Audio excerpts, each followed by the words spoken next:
Ready? Time set for the hearing in Christopher Horodesky versus Amber Johnson. Ms. Fine is present representing the plaintiff. You're Amber Johnson, is that correct, ma'am? Yes. And we also have Maximiliano. You can say your last name for me. Yes, sir. Good morning. Maximiliano Cuvier on behalf of Legal Aid of Southern Nevada and their attorney, Amy Frierson. All right. This is the time set for the evidentiary hearing. First of all, there's your, I noticed that Legal Aid has filed a motion to quash, and while it didn't get, because of the lateness of the filing, it didn't get said, I am willing to address it. Ma'am, are you familiar with the motion? That he's prepared? Yes. Yes. Do you have any objection to it? I wanted her to be here, but out of why he communicated it's important to protect a child, I'm okay with it not. What's that mean? I think she should state for the record, because she wrote emails to my prior attorney regarding the statements not being true, but that she could not come to court. Well, they have stated legal grounds why that subpoena should be quashed. They argue, first of all, that you failed to deliver the appropriate fees. Second of all, that the testimony is protected by privilege, attorney-client privilege, work product, and this court is under some obligation to make certain that we just don't subpoena people. Well, she had been deposed but refused early on in February. Well, did you make any motions to the court as the result of that? No, then I transitioned from no counsel. Did you make any motions to the court? The court believes that the subpoenaing of the children's attorney is, I'm just trying to see, first of all, it's inappropriate because of the failure to provide the witness fees and the mileage, the improper service of the subpoena. There was what essentially was unauthorized substitutive service. Third, that the testimony of the attorney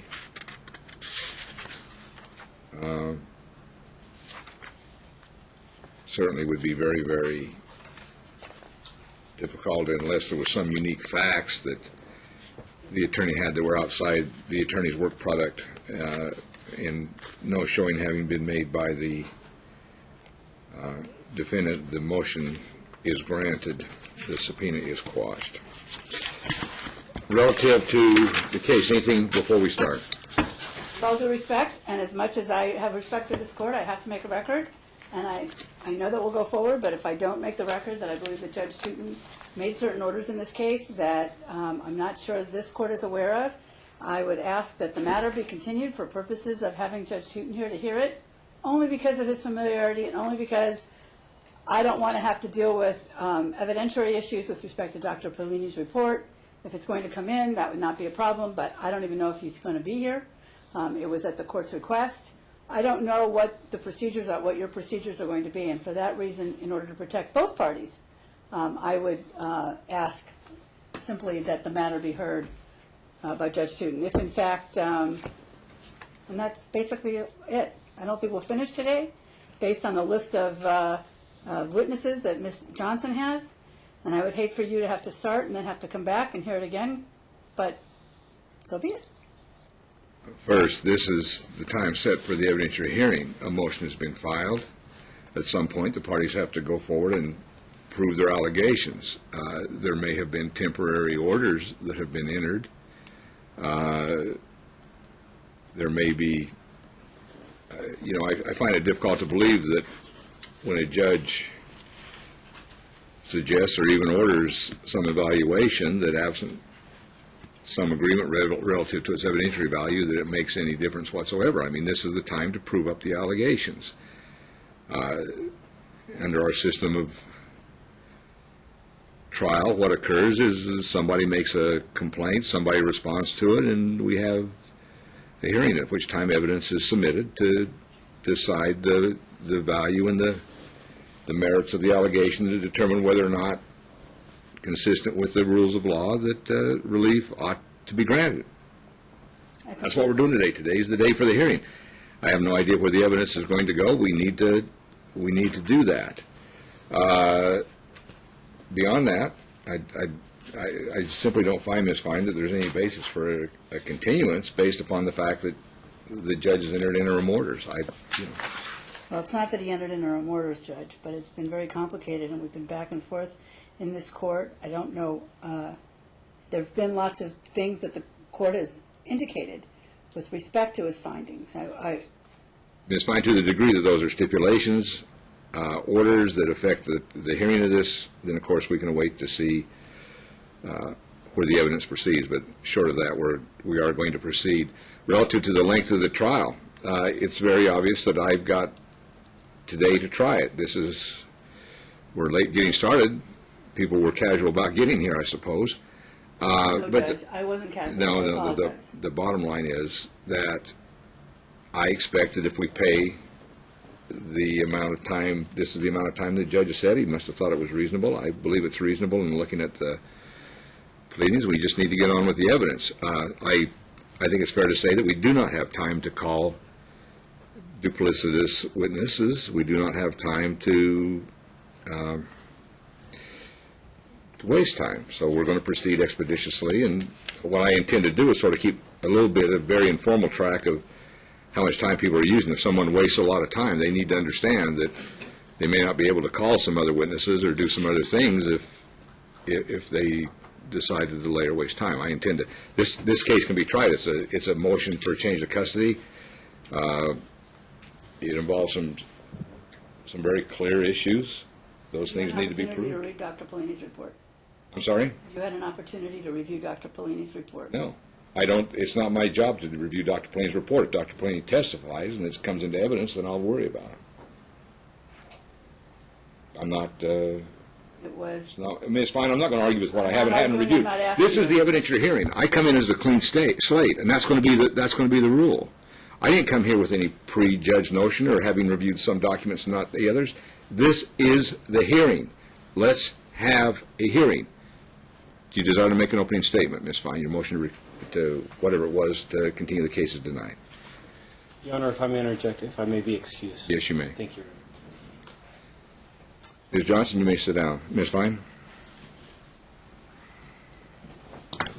While it's true that today is a change of custody request, there is a great deal of history to this case. For example, this case started in 2007 when Mr. Horodesky and Ms. Johnson entered into a parenting plan that was longer than any parenting plan I've ever seen. The purpose of entering into that parenting plan was Mr. Horodesky wanted Ms. Johnson to feel secure in knowing that his intent was not to remove the child from him, but to co-parent with her. And he made every kind of concession he could in order for her to believe that. Instead of it working to that degree, Ms. Johnson has instead used it against him, indicating that, in fact, she's filed 2 actions against him in CPS court, indicating that he had sexually abused his child.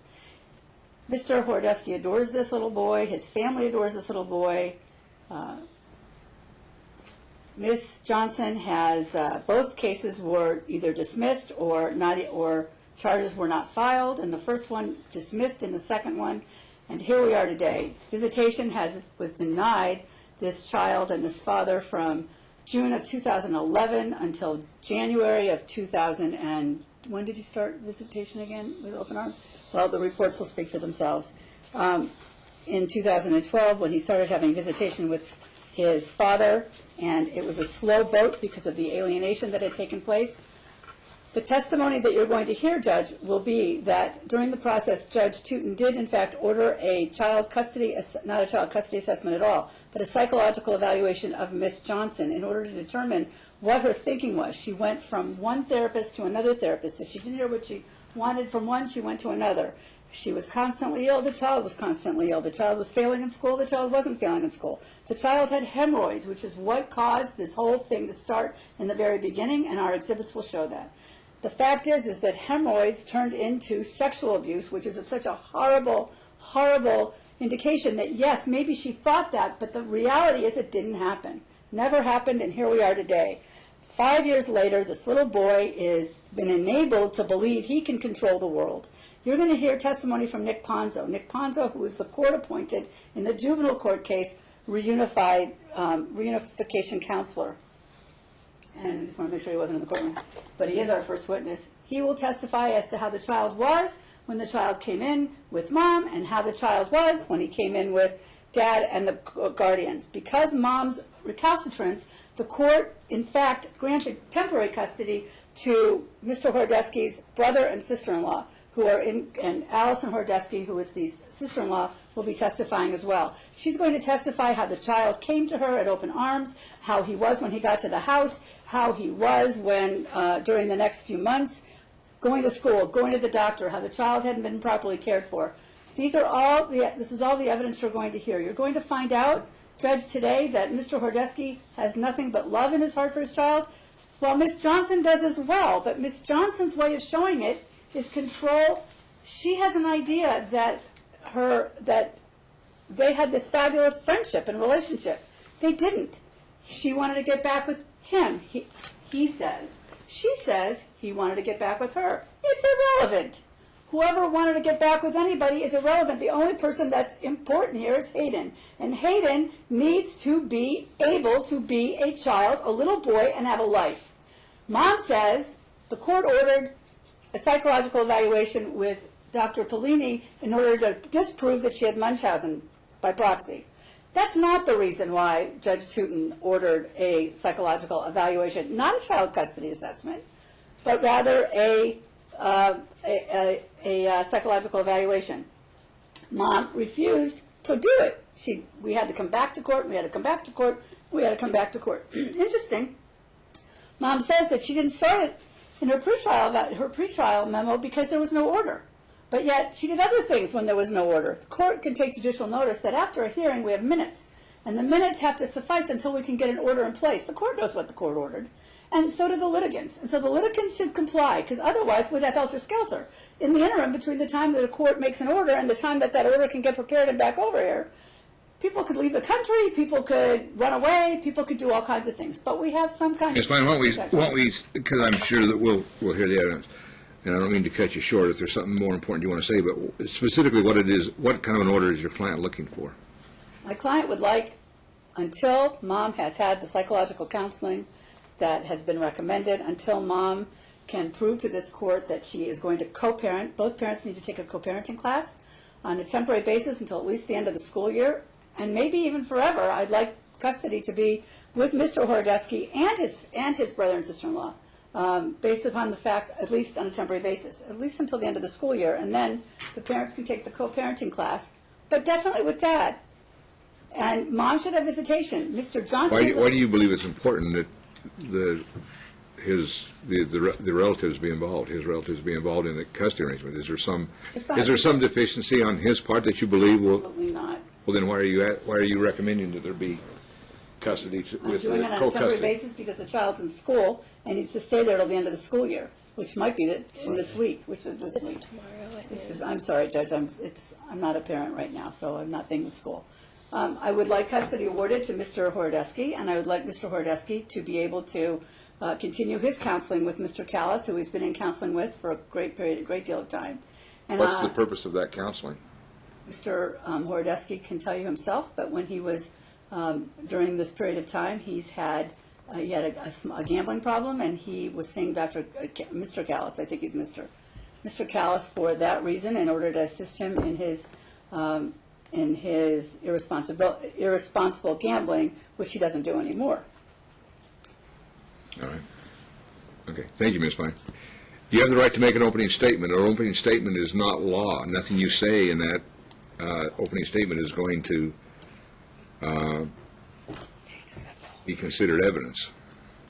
But you do have the right to summarily tell me what the case is about and what it is you want. The case was created initially last June at the start of an allegation that I reported to CPS on behalf of my son. I've since then been attacked and scrutinized and told to have coached the child, and that there were no findings and that he passed 2 polygraphs. All charges were dismissed. It was unsubstantiated, but in fact there was a plea deal that was communicated to Tootin incorrectly. It was unsubstantiated when they actually agreed to a plea deal of some sort and work out him having to do certain things while being under no contact. Is that plea arrangement or that negotiation even admissible under the rules of evidence? It's been reported and talked That's on. not my concern. Is it admissible under the rules of evidence? What authority do you have to show me that is somehow relevant to what's going on today? The fact that she misrepresented, the fact that this was unsubstantiated, and it was exactly matching the first investigation.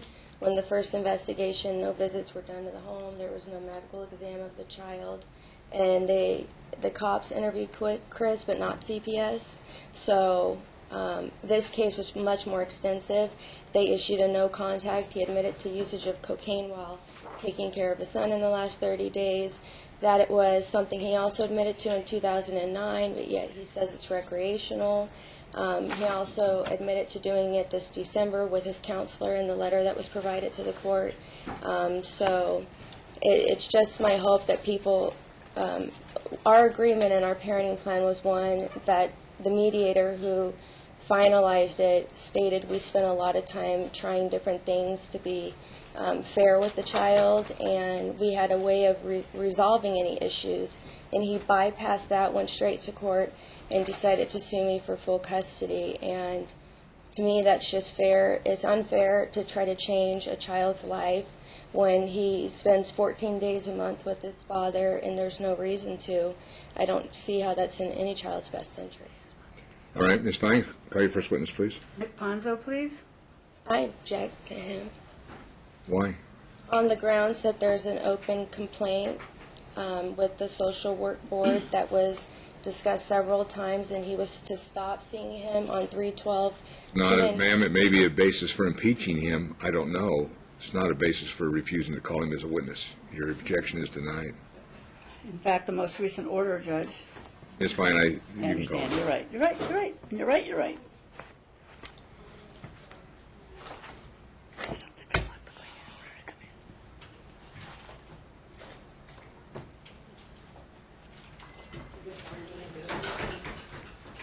Ms. Fine, how many witnesses do you have in your case in chief? I have Mr. Ponzo, I have Mr. Horodesky, and I have a sister-in-law. And I have Amber. Well, I have Amber DeCroix. Come on up, sir. Okay, sir, come up here, please. Thank you. You're going to remain standing. Raise your right hand and face the clerk. You do solemnly swear the testimony you're about to give in this action should be the truth, the whole truth, and nothing but the truth, so help you God. I do. Please state and spell your name for the record, please. Nicholas Ponzo, Nicolas, Ponzo. Go ahead and have a seat, sir. Thank you. Oh, thank you.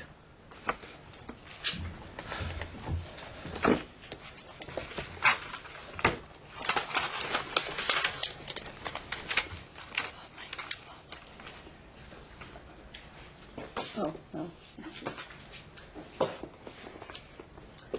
So many notebooks. I was taken a little off guard, Judge, with you. What can I tell you? You're not the first, Ms. Fine. Not to say we don't absolutely adore you. Mr. Ponzo, have you ever met Judge Hardcastle? I don't believe so. Judge Hardcastle sat in this court for 12 years? 16 years. Oh, my gosh. 16 years, and Judge Tootin took his place, and now he's back, at least for today. Mr. Ponzo, what is your occupation, sir? I'm a psychotherapist, a counselor, and I have a consulting practice as well.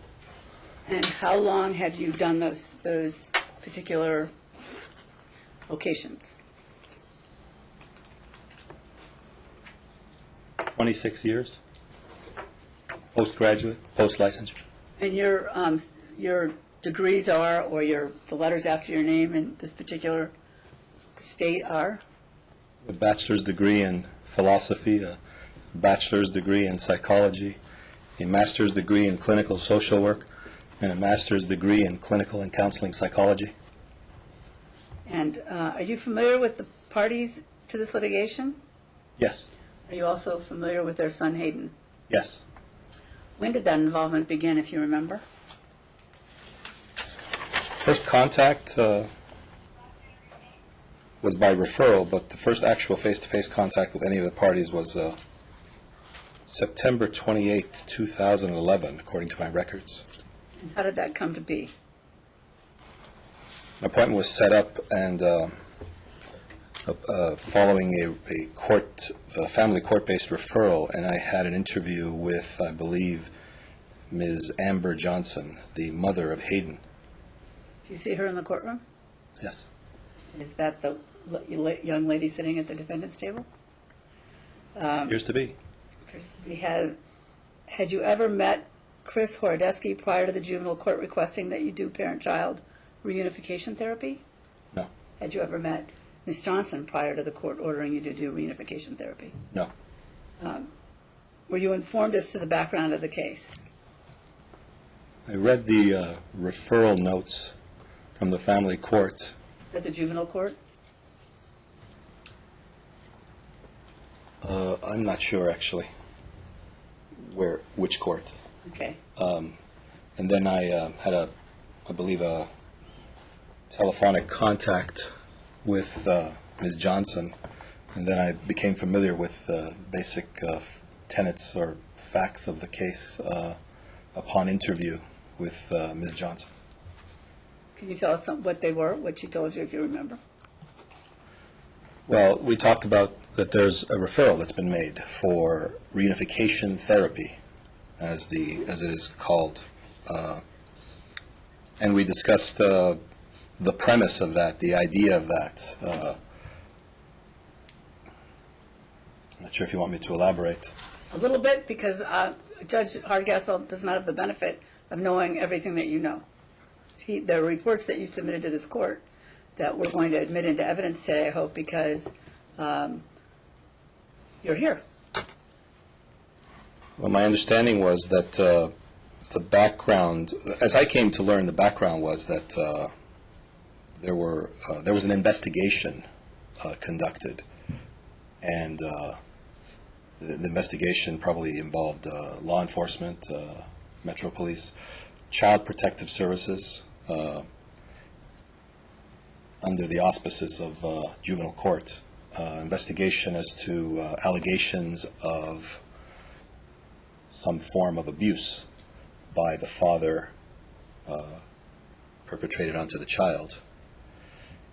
And while that was being investigated, and as I came to find out, closure was granted upon that, my further understanding was that there was an order then for reunification therapy to proceed because the father had not seen his child or had substantial contact or a relationship had been disrupted. So, again, to my understanding, on the heels of this separation, these allegations, and this investigation, Mr. Horodesky pursued wanting to have a reunification and reestablish contact and reintegrate and strengthen his relationship with his son. Hence, the order for reunification therapy, which I started to investigate and get involved in. You're on the court's list for both the family court upstairs and the juvenile court as well. Is that correct? And as a result of that, did Mr. Horodesky appoint you, or did the court appoint you? No, the court. So would you please provide the court with your observations as to each of the parties, first Ms. Johnson's conduct and then Mr. Horodesky's conduct during the effort, and of course as well as Hayden's actions and his responses. And Judge, it's going to be a narrative. I hope that's okay. Why don't you first give us Ms. Johnson's?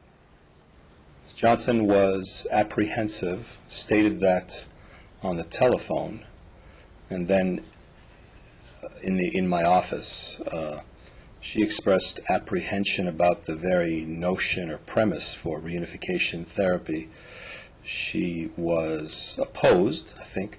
She expressed opposition, disagreement to the idea because she said, I believe, that there should be some completion as to the investigation, that there is an allegation of abuse still pending, and it is substantial and it is real, according to what she had disclosed to me, and it's going to be confusing and mix things up or muddy the waters to start reunification when, in fact, the allegations of abuse were going to be held and proven, so to speak. She also, I think, was willing to bring her child, even though that I think she expressed this opposition and there was some tension and resistance, apprehension, in her verbalizations and in her demeanor.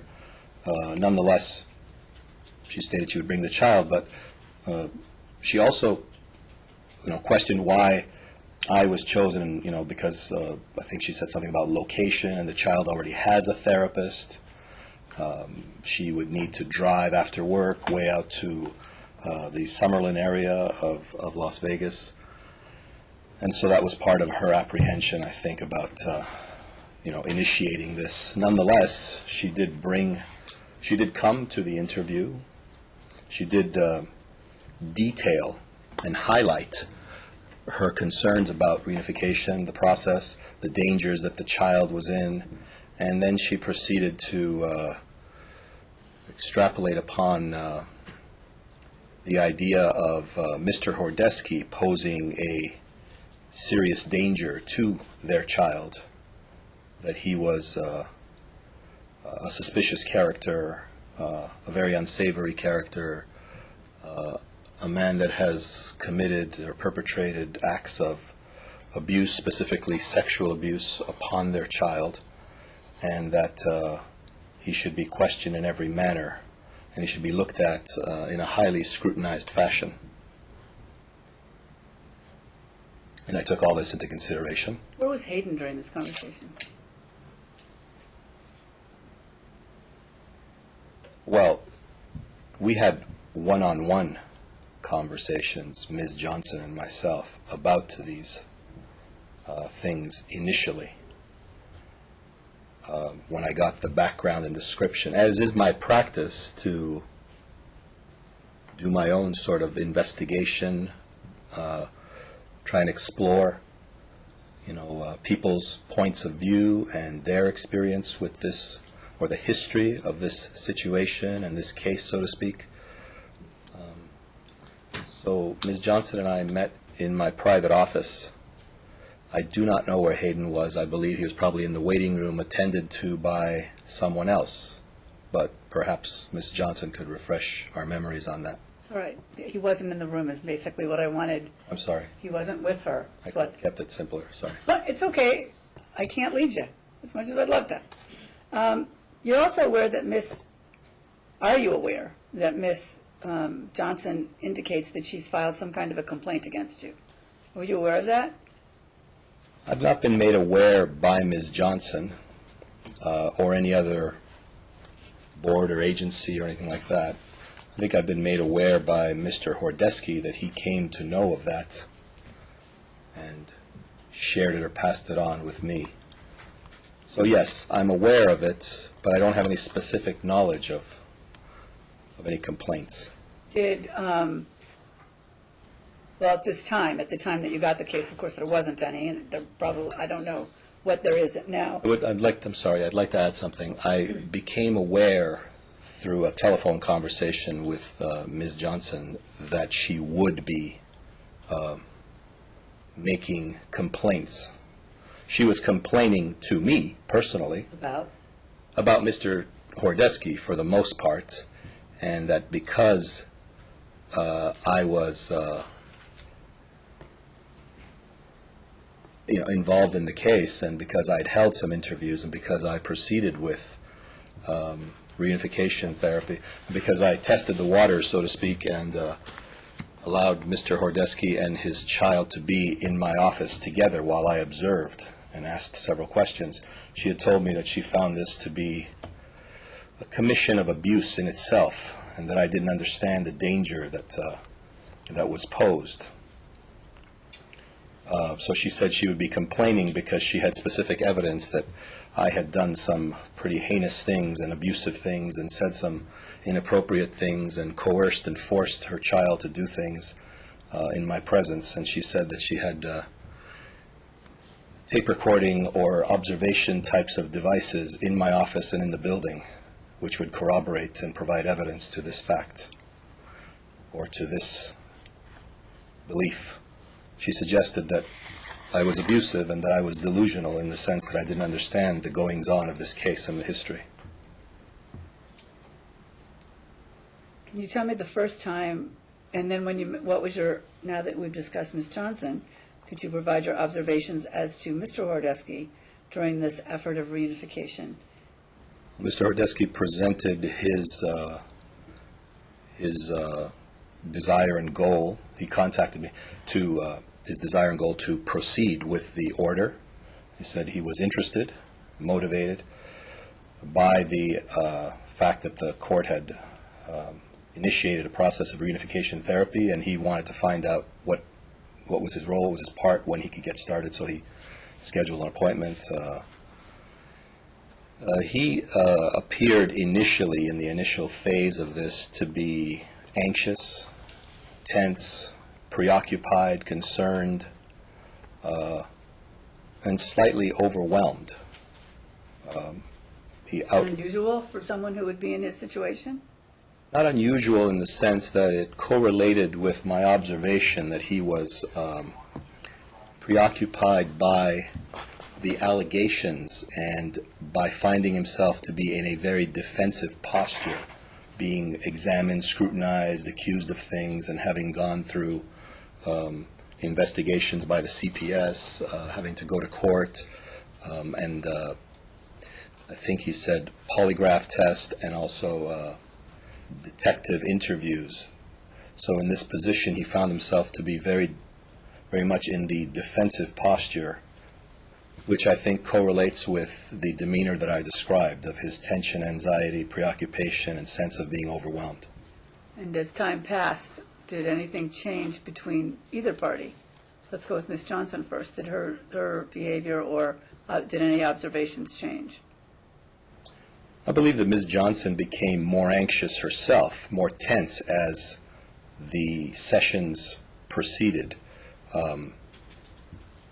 I observed an escalation in the level of anxiety and an intensification of the preoccupation that she felt and expressed to me, preoccupation with danger and with abuse. And she tried to impress that upon me. So as she was imploring me to understand the idea of risk and danger, I saw more anxiety and obsessionality in her thought process, a very fixed focus on these ideas. And part of that escalation was a telephone conversation which lasted approximately an hour to an hour and 15 minutes, I believe, in which she was pouring out concerns, a lot of anxiety, a lot of tangentiality, I thought, in her thought process, which is meaning going off in different directions and tangents, talking about all the things that Mr. Horodesky is and what he's known for and his nefarious acts and character. With respect to Mr. Horodesky, over the period of time that you've observed him, has his behavior not changed at all? I don't believe that I've seen any behavioral change. I think I've seen an underlying tension and anxiety that persists or is a little bit more, is apparent at times more than others. But he appears to be consistent in his behavior and his mood. Can you tell me how Hayden was now? Please tell me your observations with respect to Hayden when he was living with his mother and his mother was bringing him.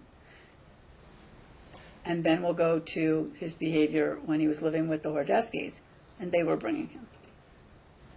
When I saw Hayden Johnson at the time, the initiation of the reunification process, He appeared somewhat anxious himself, rather sullen or withdrawn, I believe. He appeared also to be a little bit confused. I saw some resistance. I saw his resistance to being in sessions and the idea. He appeared to come with this very fixed notion that this was about seeing his father. So, in a very repetitive fashion, his verbalizations were, I don't want to be here, and I don't want to see my father, and lots of anxiety, and just repetitive verbalizations and repetitive gesturing. I'm gesturing. Lowering his head and kind of, rocking himself and not making eye contact, withdrawing from conversation, withdrawing to a corner somewhere, if he could find a corner, and appear as if he was hiding. Not clear hiding from what. It's just an office building and an office, but appeared to be hiding. So lots of withdrawing and lowering his head, looking the other way. So basically, I saw him as resistant to the idea of any kind of contact or being there, continuing to say, I don't want to be here, How long did that go and on? quite anxious. How long did that go on? It went on consistently for as long as reunification was attempted, for as long as the mother brought him or appeared, or their child appeared in my office, which was not actually a very long time, because the reunification therapy ended. Do you know when? As I said, it began in late September and ended probably in early November, within a scope or a span of maybe 8 different contacts, which did include consisting of Hayden or Ms. Johnson's attendance only in those 8 contacts. The contacts with Hayden and his mother, Ms. Johnson, were less than 8, probably half that. Can you tell us some of the behaviors of Miss Johnson with respect to following your rules?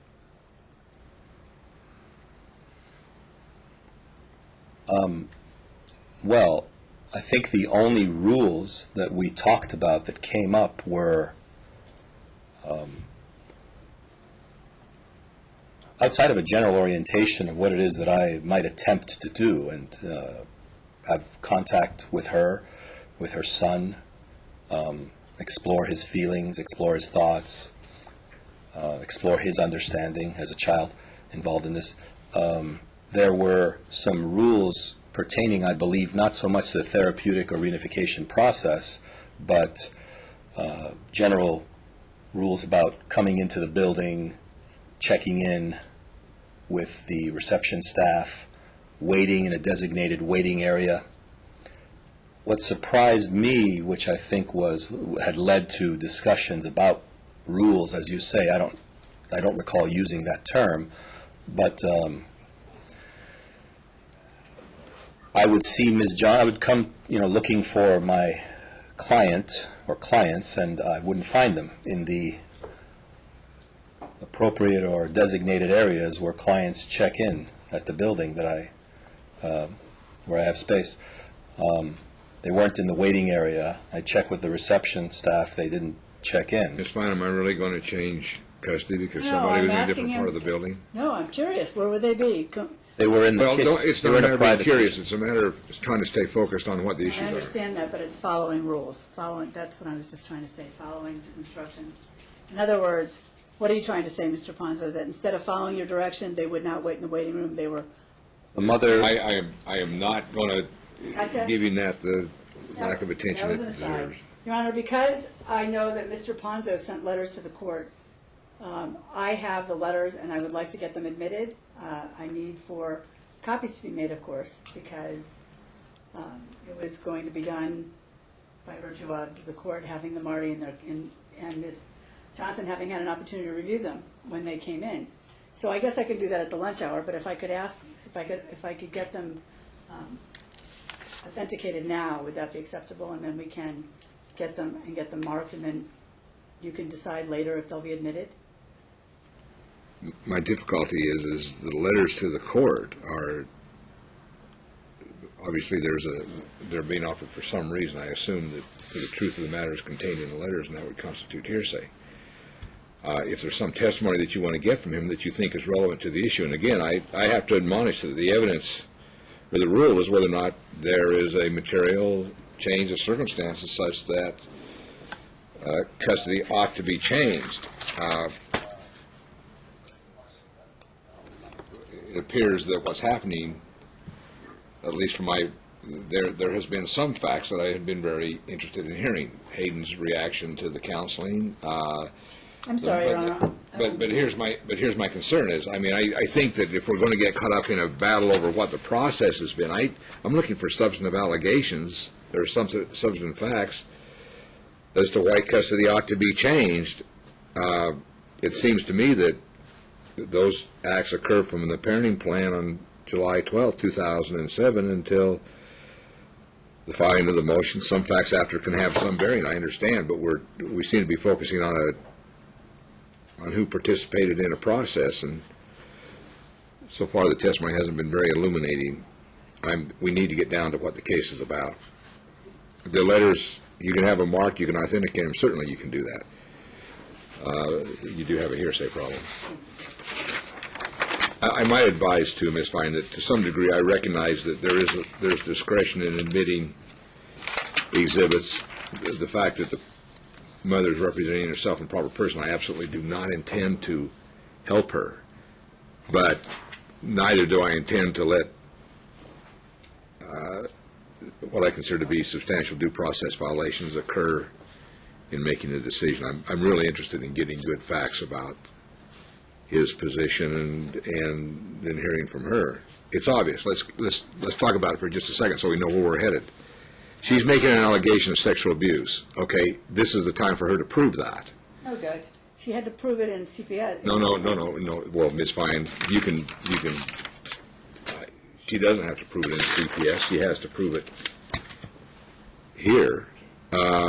So my concern is that, you know, that's basically it. He acknowledges that she's interfered. He acknowledges that the child's age has made modification of the plan appropriate. But if he's looking for custody, then his position is one of alienation based upon the. I'm trying to get there, Judge. I'm so sorry. Yeah, I know, but I guess what my concern is quite honestly with this individual, he was part of a process that happened afterwards that they tend to have gotten very entrenched in. And are we going to really dispute each and every little No, Judge, after I the promise fact that we won't. allegation and ignore the substantive allegations? Okay. Let me get to that. But these are reports that were sent to the court, and therefore, based on local rules and based on rules of whatever. What rule is that, Ms. Fine? I'm sorry? What rule is that? It's the rule that you can't disseminate to third parties. And so therefore. It's not a rule of admissibility. If you're asking me to admit it, you can have them marked, certainly. Right. You can ask him if he wrote these letters to the court. He can. No, Are they I coming in with that foundation? No. If there's something you want to ask him that has some relevance, then you can ask him. Did you mark them? He's right here. Yeah, please, I'd like you to mark them. Thank you.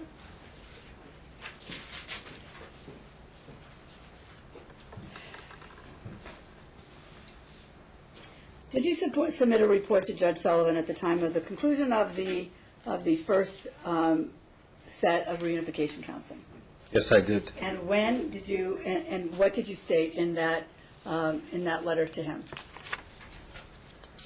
I described the process. I described that it was generally disrupted. By whom? Ms. Johnson? And did you tell him? Did you have any findings in that letter with respect to the success or failure of future reunification? My impressions were that as long as it was being disrupted and in some sense interfered with or questioned and objected to that the chances of reunification were not looking very good. And Mr. Ponzo, let me just ask you a question. Apparently, she steadfastly, from what I understand, you're trying to say she steadfastly believed that Mr. Horodesky abused the child. Yes. Upon that, she thought that the reunification effort was fundamentally flawed Yes, and unnecessary. and unnecessary. It shouldn't happen, is what it was her belief. It's her position, I believe, Okay. yes. And as a result of that, she refused to go forward with the reunification efforts or undermine them or minimally participate in them. Is that my understanding? That's correct. That's fine. And I cross-examined. Ma'am, you do not make gratuitous comments, believe me. she asked if do I object now or do I wait for cross-examination? That's what she asked. It has no relevance because nobody's going to respond to it. It's not evident. Lost my train of thought. She did what doing an objection is meant to do. So there came a time when the reunification counseling started again. Is that correct? Not formally. I was asked again to visit with the child, have some counseling sessions, consult with the family, do some family counseling, and I think reunification was part of that. But as we discussed, I said I want to make clear that it appears that the initial reunification effort has been halted and hasn't resumed, and I was confused as to what happened. I didn't get a new court order. I didn't know if I was authorized to continue to do reunification therapy per se. But I said, if you want to, and if there's no particular conflict of interest, which we explored, I have to find my role here. So I was retained then to have counseling sessions with Hayden Johnson. Who were you retained by? The calls actually came from, I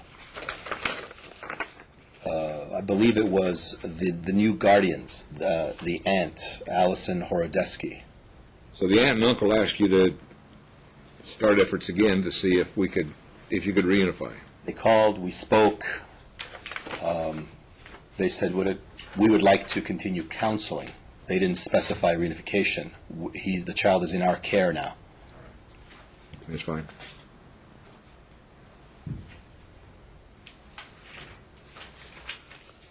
Court's indulgence, because I have the order of the court that instructs Mr. Ponzo to continue counseling. If the court is so inclined to allow me the time to find it, I'll find it in a moment.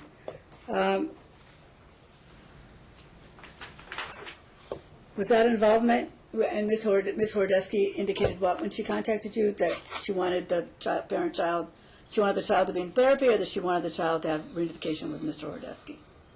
She wasn't sure. I think she wanted general counseling, some supportive counseling for the child, given that he was in their care, transition, that kind of thing.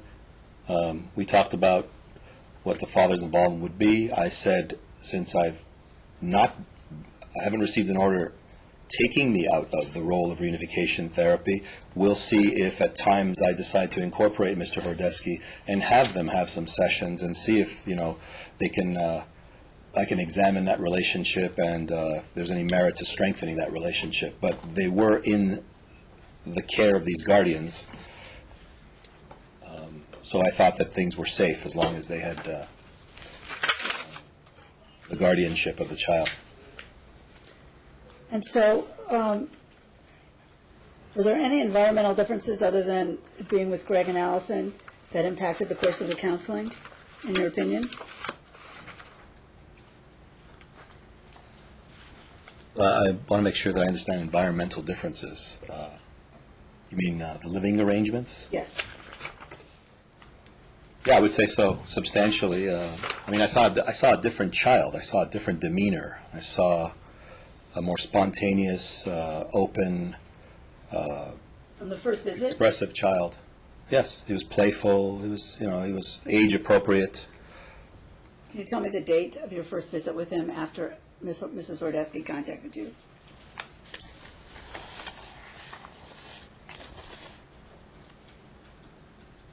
March 8th, 2012. Did you have any contact, the earlier one ended in November. Did you have any contact with him between November and March? No? Okay, thank you. No. And do you know when custody was temporarily placed with Mr. and Mrs. Horodesky, the brother and sister-in-law? In your notes? I thought it was right around that time, just late February, early March, and they said that they contacted me soon after that they received guardianship. Since the therapy began, how many sessions have you had with Chris and with Hayden? I take it you don't see them separately, you see them together? Since March Yes. of 2012. There have been a number of sessions. Mostly I see Hayden individually. At times depending on the request, at times I've met with his aunt. At times I've met with his aunt and Hayden, both in the room. At times Chris comes, and I either consult with Chris alone or on a number of sessions, which I would say approximately 10 or 12 sessions. Mr. Horodesky and his son have had contact, and I think it'd be safe to describe those as relationship-oriented or reunification sessions. When was the last such session that you had with Hayden? And his father? Or just Hayden? Hayden and his father, Hayden and Allison.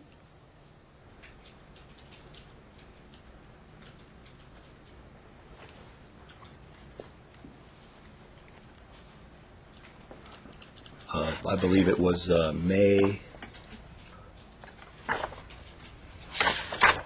I'm sorry, if you just give me one minute.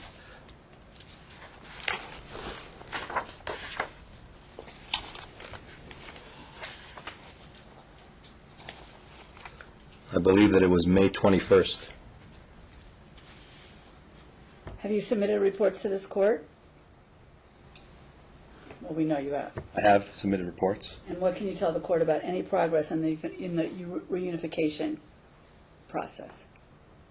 There's been tremendous progress, actually, in strengthening the relationship and the reunification of father and child. Can you give us some examples? I know that you told us very slowly you were going through it very painstakingly, but now I'd like you to sort of give us when he was with his mother and when he was now that he's with his father, or at least with his father's family. Well, when he was with his mother, there was hardly an opportunity for reunification. It was, resisted and challenged, and there was a lot of discomfort, and the child was anxious and claimed not to want to be there and held his head down.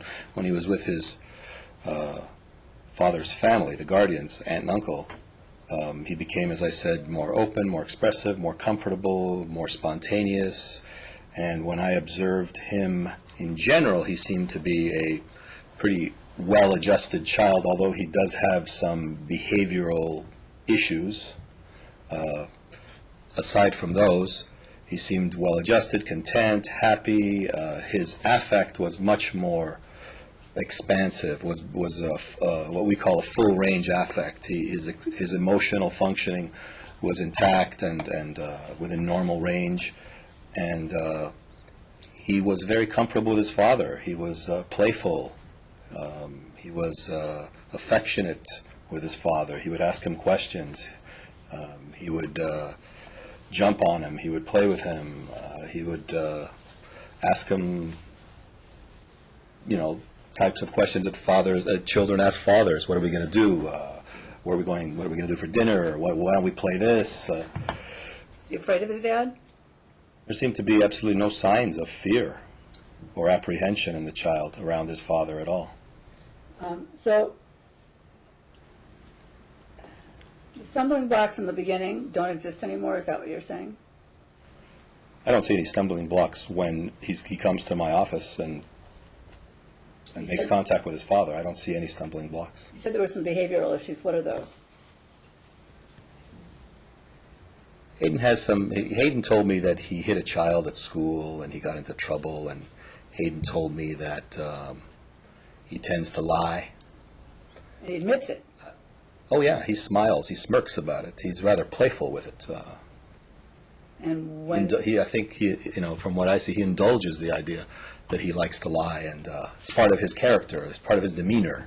It's troublesome. It's worrisome to me that it could be part of his character, but on an ongoing, long-term basis. But nonetheless, yeah, he admits that he lies about things. And what did he tell you that he lied about specifically? Isn't this hearsay?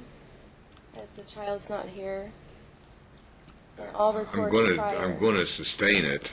I think he's drawn a general conclusion. I don't think we need to get into the specific example. Sustained. Let's move on. And for the record, he was not one of the 3 appointed counselors. Ma'am, that's, first of all, that comment is stricken. Gratuitous comments. You have the right to make an objection. I will listen to that. I will not listen to gratuitous comments. And if you continue to make them, you're going to get in trouble.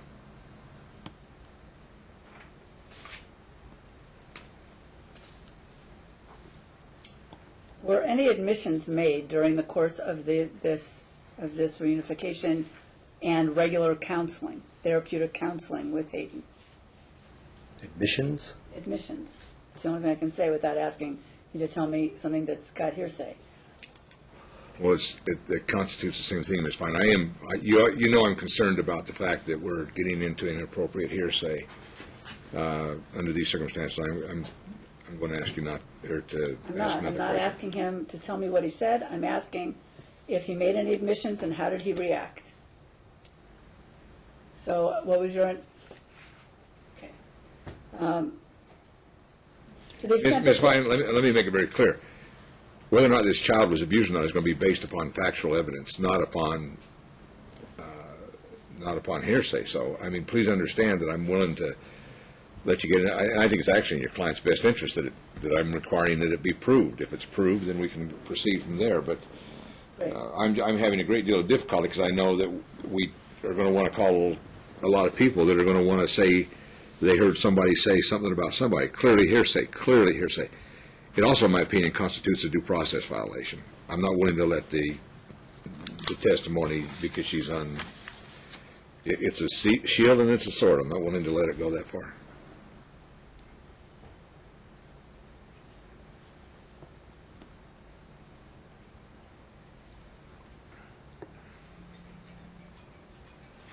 Sorry, Judge. Any other questions? Yes, Judge, I just...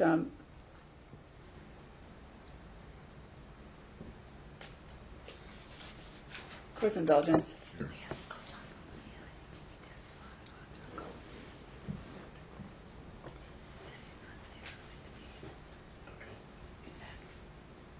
Court's indulgence. Let me just finish with Mr. Fonzo. Ask for a short break because I have to fit in mind. Okay, so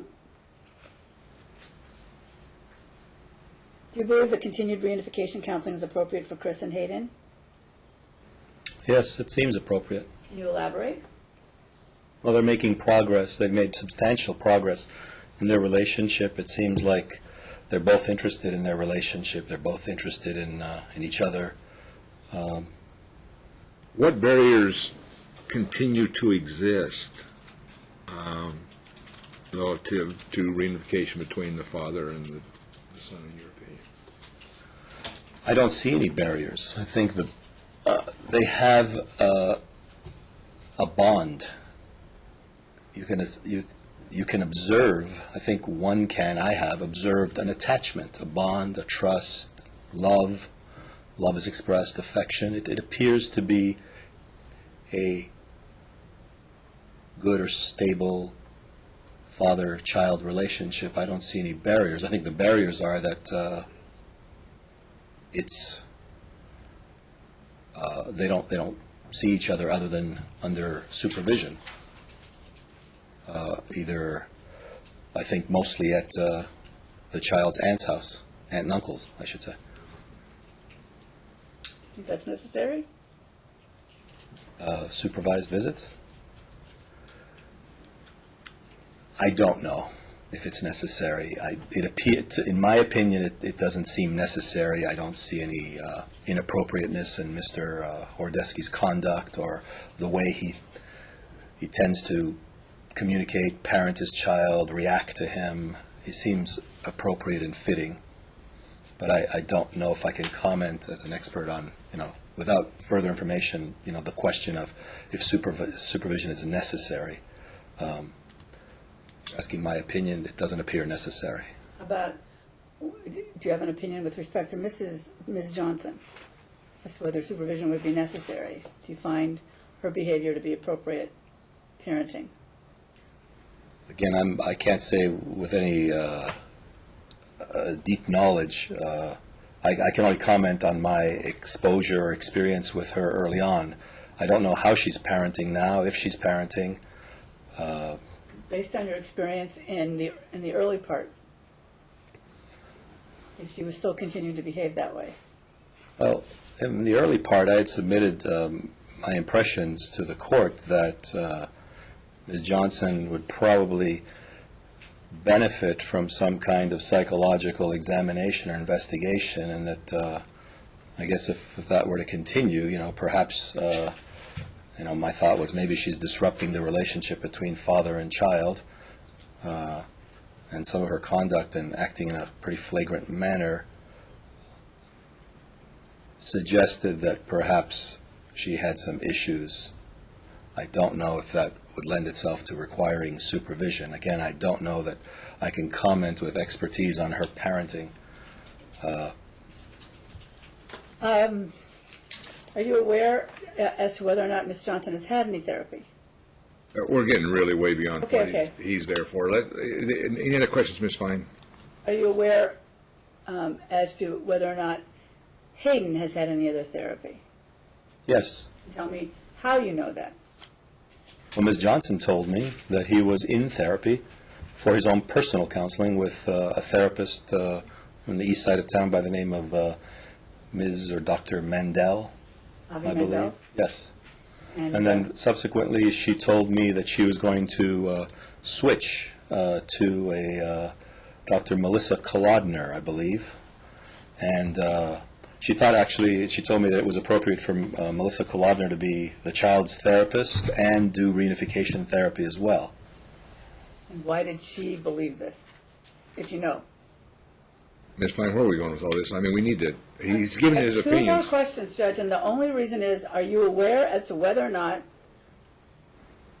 Dr. Kolodner or Javi Mandel were able to work with this child and make any progress? My understanding was that contact with Melissa Kolodner was brief, short. I don't think it was, I thought it was short-term therapy, so I don't know what kind of progress was made. Probably not much. This was my understanding. With Avi Mandel, I think that it was focused on goals I didn't quite understand. I thought that Ms. Mandel was exploring sexual abuse and his response and his reaction and coping with that kind of thing. I don't know about the progress, though. And do you know whether or not either of them ever contacted Mr. Horodesky, if you know? I don't know. I was told by Mr. Horodesky that neither one of them. Okay. Ms. Fine, you know we're getting way far afield. Then in conclusion, where do you see the current status of reconciliation between Chris and Hayden, and what is your prognosis? Prognosis is good. The current status is that I think they've reestablished contact. I think they've made progress, strengthening their relationship, deepening it. I see progress in terms of the child seems to be comfortable and much more trusting of the father. He doesn't have any of the reservations or the resistance or the anxiety that he had, let's call it the first course of contact that I had. So I would say that the reconciliation progress has been very good. Thank you. I'll pass the witness. Do you have any questions? Is this where I can counter and ask some? You can ask them questions. A couple questions that I have for you is you said that I was not following rules regarding reunification early on in the first case, and I wanted you to kind of expand on that a little bit. I didn't say you weren't following rules. You heard the word rules as I heard the word rules in this courtroom Ms. Fine asked if you had violated any rules, or we had discussed rules, and I explained that those were rules pertaining to the building and checking in and where to be, where to sit. But as far as the conduct that I observed in that general area of whether you followed the rules, I don't think that you didn't follow rules. I think that, as I described earlier, you questioned the process, you were very preoccupied and worried. I saw a lot of anxiety, a lot of apprehension, and you questioned it. You questioned the whole process. You questioned me. You questioned Mr. Horodesky's motives. You brought up risk, and I saw your conduct as disruptive of the very idea of proceeding with reunification therapy. Another question that I had was regarding your sessions with me, or with Hayden and his father. There was a total of 4 sessions, and in that time frame, less than 45 minutes was spent between doing reunification with Hayden and his father. Would you agree? I don't know the actual minute count, but I agree that it was not a substantial reunification effort. I'd say I'm in complete agreement that there wasn't much reunification that took place. But were you aware that the sessions were supposed to take place between the father and son in order to reunify? Well, of course I'm aware of that. I practice reunification therapy as part of my practice on a regular basis. Are you aware that for 2 of the visits you specifically stated you asked the father not to come because of the child and his anxiety and how he was doing in the sessions? Yes. I routinely tell interested parents who want reunification to be patient, to hold off, to understand that the process requires, I don't know, sometimes unknown amounts of time to interview the child, to get him to maybe a comfort level. Sometimes a therapist uses his judgment, his or her judgment, and tests what the response is, observes the contact between a parent and a child that are part of that reunification process. But children often need to be counseled individually. And then lastly, would you state that it's normal to meet with the mother extensively for most of all of the visits, going over things that the plaintiff at the time or the defendant at the time had been stating, and his family had been stating about myself, or that the case had already been closed, when in fact I had no knowledge of anything in the case? You're going to have to, I don't understand the question. If I don't understand it, he can't answer. Did you offer information provided by Chris to me on various negative comments made by him pertaining to the case being closed, and ask for me to respond and provide my side of the story? I do that normally or routinely in every one of my cases, because most reunification therapy cases have litigants. They are parties that do not agree on reunification. They are parties that don't necessarily support reunification efforts in unison or cohesively. Therefore, I check information out back and forth. I did the same thing with Mr. Horodesky. I offered him information that you had suggested about him, his background. That's one of the ways that I gather information, because reunification therapy at the beginning phase could be looked at as somewhat investigatory, not just therapeutic. There's an investigation going on. There are concerns by someone who takes on a reunification case as to dangers and risks. There's an emphasis on protecting a child. There's an emphasis in all family court cases on focusing on the standard of the best interest of the child. And in our third appointment, that was approximately 3 hours, just you and I, did you state to me that you did not feel this child was ready for reunification and that you would be informing the courts of that? I don't recall if I put it that way. I know that there was a telephone conversation which you accused me of many, many abusive things.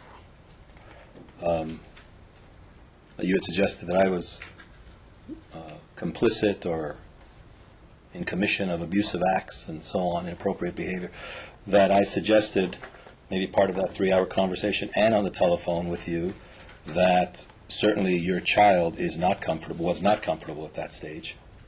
That was a general observation. Was not ready in the sense that he wasn't ready to be immersed fully and have, lots of contact with his father, and that I questioned myself going forward on this case when there was an antagonistic relationship being set up where you were the antagonist. Would you agree that while there's a no contact order and Hayden's only to see his father while in your care, that Hayden and I are not to be present as you had Chris enter and exit out the back door, but when Hayden chose to do that, it became an issue? I'm not sure what Hayden chose to do. We had discussed earlier us not being in the lobby, but we had a no contact order per the court to be in different areas, which is why it was very common for us to be in different sections rather than describing it as antagonistic. It was to comply with court order. Those are two separate things. The relationship that you had begun to set up and express to me was antagonistic. You had accused me of certain things.